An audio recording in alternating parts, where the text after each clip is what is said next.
Hello and welcome again to the Writer Review. This is Eric Carruth Writer, and this week we're going to be taking a look back at the 1999 comedy drama titled Life. Now, Life runs for 1 hour and 49 minutes long. It is directed by Ted Demme.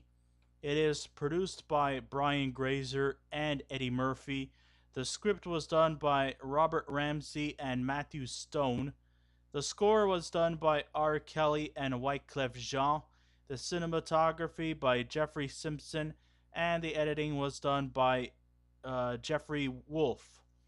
And the stars of the movie are Eddie Murphy, Martin Lawrence, Oba Batatundi. If I pronounced his name wrong, I sincerely apologize. Who else is there? We have Ned Beatty, Nick Cassavetes, Bernie Mac, Bokeem Woodbine, who in the next Spider-Man movie he's supposed to be uh, the new Shocker character, aka Herman Schultz, in the next Spider-Man movie. That is. Let's see. We also have Anthony Anderson, Barry Shabaka, Henley, Michael Taliferro, Sanaa Lathan, Rick James, and Sergeant Hartman himself, R. Lee Ermey, is also appearing in this movie as well. Now, knowing that Eddie Murphy and Martin Lawrence were starring in this 1999 comedy Life, I guess you could say maybe I had too much high expectations that I was going to see an over the top, heavily improvised, zany, wild comedy. I was expecting a spontaneous array of fun loving, over the top comical performances as these two comical geniuses. I was expecting to see them frolicking in scenes, playing off each other's zany ways in a story that we could all sink our teeth into. While yes, this is not their first outing together, they actually were co stars in the 1992 film Boomerang. The duo was resting on the coattails of such successful films at the time. Murphy, was doing The Nutty Professor and Dr. Dolittle, and Martin Lawrence was making us giggle with the Bad Boys movie, and he was also going to be starring in Big Mama's House. So sure, we were expecting these two to go into full improvising in hopes to brighten up anyone's bad day. But by the end of the movie, life is still very shortchanged in one's expectations.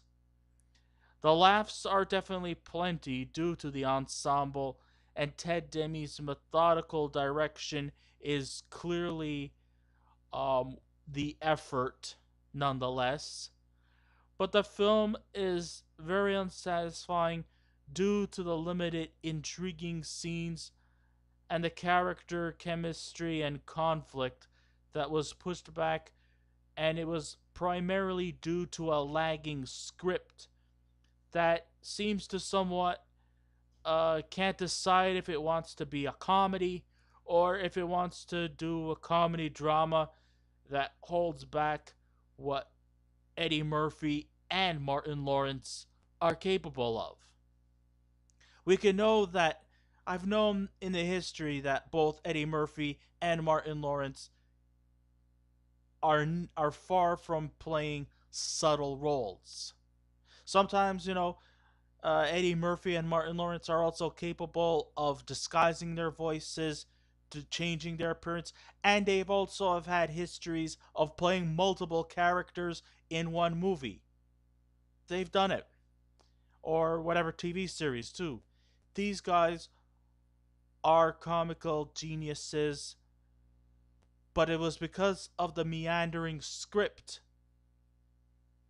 Their gifts and talents were not necessarily wasted, but was held back from the potential that these two truly have to offer. So here's the story of what life is about. The movie, that is. So Murphy stars as Rayford Ray Gibson. He is a hustler. He is a con artist. This is, of course, set in the opening scene set in the 1930s, and it's set in New York. And Rayford Ray Gibson is just, he's a scoundrel. He pickpockets, he con artist, he's a master manipulator, and he just lives off of mooching off of people. He does dirty pool. Meanwhile, on the other end, we have Cloud Banks, played by Martin Lawrence. He is a sincere banker, and he has an ambition to get a job as a teller at the First Federal in Manhattan.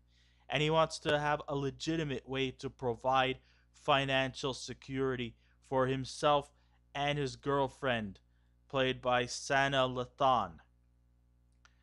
Ray and Claude first meet at a tavern called Spanky's Nightclub. And the owner of Spanky's Nightclub, Spanky himself, played by Rick James, well, he's just pissed off that these two have not been paying off their tabs. He is just so, instead of just banning them for life, he sends them out to go off on a job, a bootlegging assignment, to pay off their debt.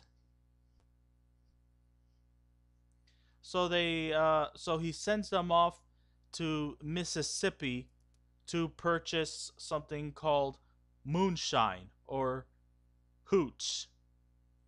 While there, an associate of Ray's gets killed, and these corrupt Caucasian locals frame Ray and Claude for a crime they did not commit.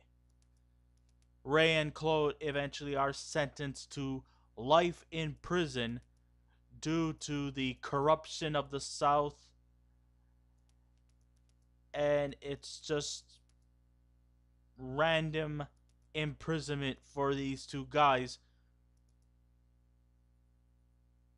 without really any chance of parole or anything like that. The duo are arrested and are sent to prison camp. There they are introduced to inmates like Django Leg, played by Bernie Mac, and the intimidating Goldmouth, played by Michael Taliferro. You know, the infamous scene with the "Are you gonna eat your cornbread?" scene.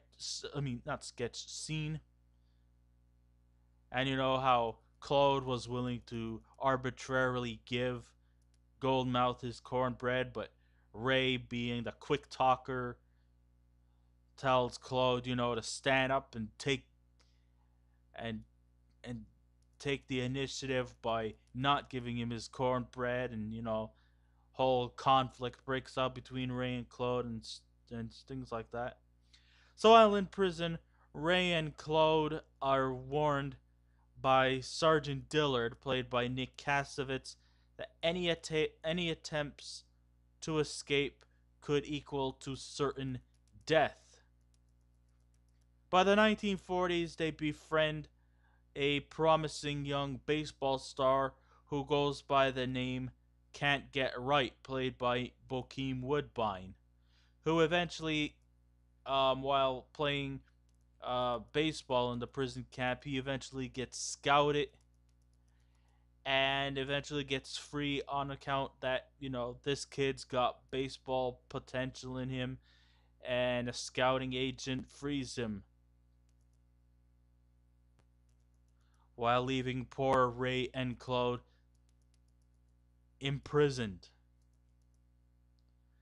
And then by the time we get to the 1970s, they are eventually befriended by a sympathetic superintendent named Wilkins, played by Ned Beatty. And by the time we get to the 90s, they are finally given their freedom. And sure, the odd couple pairing of Ray and Claude provides laughs. They still continued to, throughout the whole time, be disgusted with each other while they were imprisoned. You know,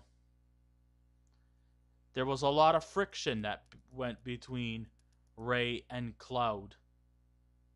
I mean, Cloud feels that Ray has ruined his life, and rightfully so. And also at the same time, Ray feels that Claude had ruined his life, which I don't think is true at all. But then again, I don't think anybody should be to blame here. If there's anybody who ruined their lives, it was the corruption in Mississippi in the 1930s. And how the penal system in Mississippi was utter garbage. They couldn't really know what the fuck to do. So they just randomly just imprisoned two black guys, all just for the sake of picking up a simple, easy paycheck. That's really what was their modus operandi. And then we finally realized around near the end, or by the time we get to the 70s, that it was all a ruse. That they just wanted just to arrest another couple of black guys just for the sake of being racist. They kind of knew all this time that Ray and Claude were innocent. It was just a corruptive system of the state of Mississippi. Hey, being black and living in Mississippi was not a pleasant thing. I mean, you could probably end up getting arrested and sent to jail if you looked at a cop funny.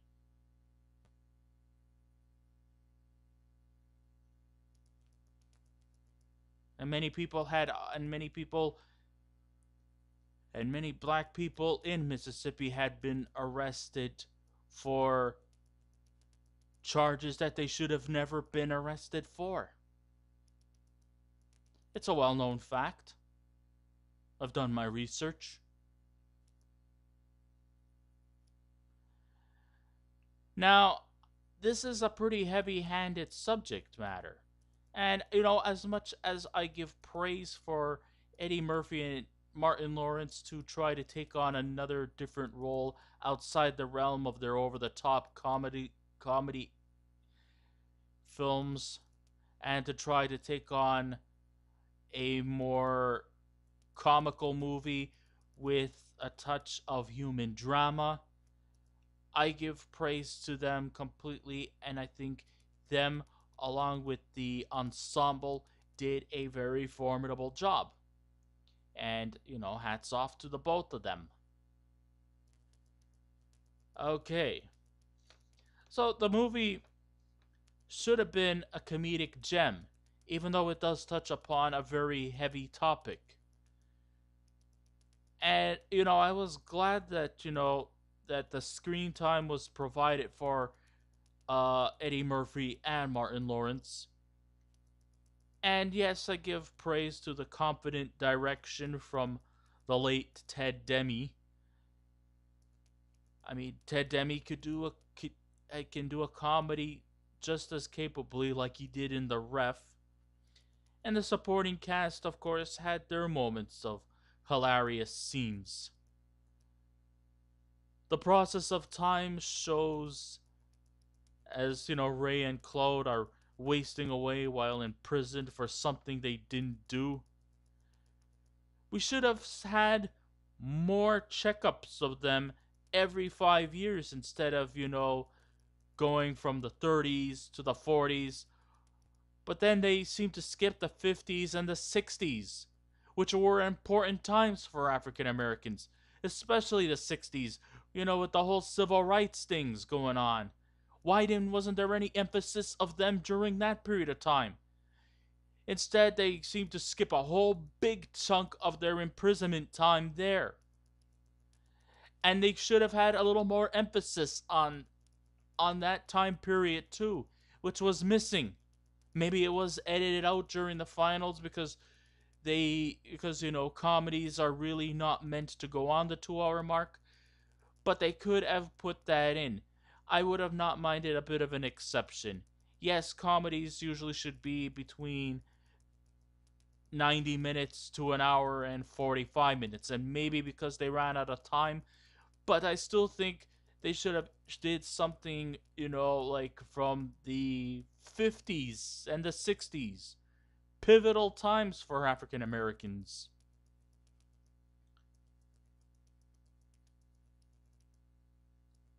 And they just ignored it.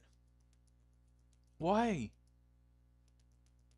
Yes, I do like the makeup and the prosthetics that they did to make, the characters age as they go on. And once again, Eddie Murphy and Martin Lawrence, who could disguise their voices, who could start off as young people, and then, as they get older, their voices get all rugged and ragged, and they're like, well, I'm a little older now. Now that I'm old and I'm aging, well, I'm starting to get a little old too.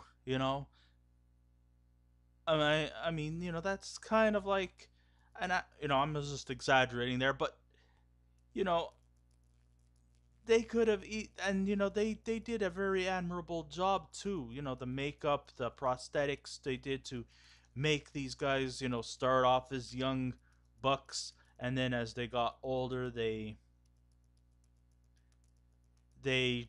started to change their physical looks, getting grayer, older, disheveled, um, wasted away.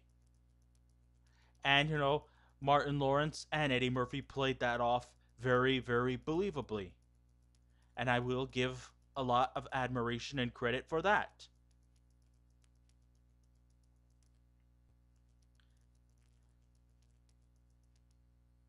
But instead, we're only just given 4 eras of their life in jail and leaves out on the spaces between, which deters the sympathy we have for this unfortunate duo.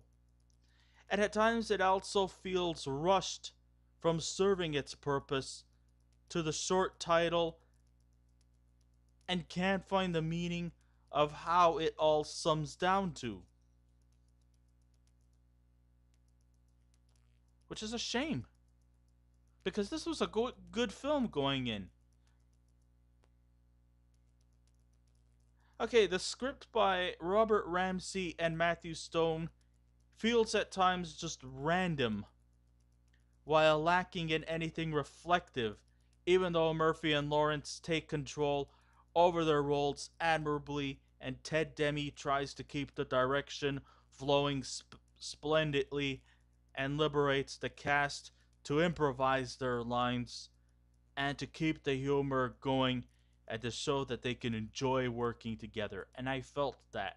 I felt that the cast truly had fun with this role, even though it does tackle some very serious issues. It's the mismanagement that holds the film from being a true cinematic masterpiece, and it wanders from a standard comedy to a comedy drama as Ray and Claude finally see life outside the walls of prison camp, while an inmate takes his life just to avoid living the outside world. There's also an underdone subplot involving the superintendent that feels rushed and it definitely leaves lots of questions unanswered. There are some really wonderful scenes, but they're very sporadically featured as Demme tries to keep the film funny and meaningful when it needed to be consistent and they needed more emphasis on the passage of time and the hardships it had on Ray and Claude. So it's these kind of things that kind of hold back this movie quite a bit. I mean, Eddie Murphy and Martin Lawrence are great actors. They're great performers. I love seeing them on screen. They seem to look like they're one of the many few actors who don't just do it for the money. They do movies, they do comedies for the sake of actually enjoying what they're doing. And I give a lot of utmost respect for both of them. I just wish that they could have had more of their acting chops out like they've done in other movies, but they were held back by this meandering script, which is why I can only give Life out of a scale of 10. It gets a 7. So I guess this ends my rider review. Thank you all for listening in. If you wish to subscribe to my channel, please feel free to do so. If you wish to leave a comment, go right ahead. Just remember, be kind, be courteous, and don't be rude. And I will be back again with another movie review. So until next time, this is Eric Correct Rider saying, keep watching those movies, and I'll see you around. Goodbye.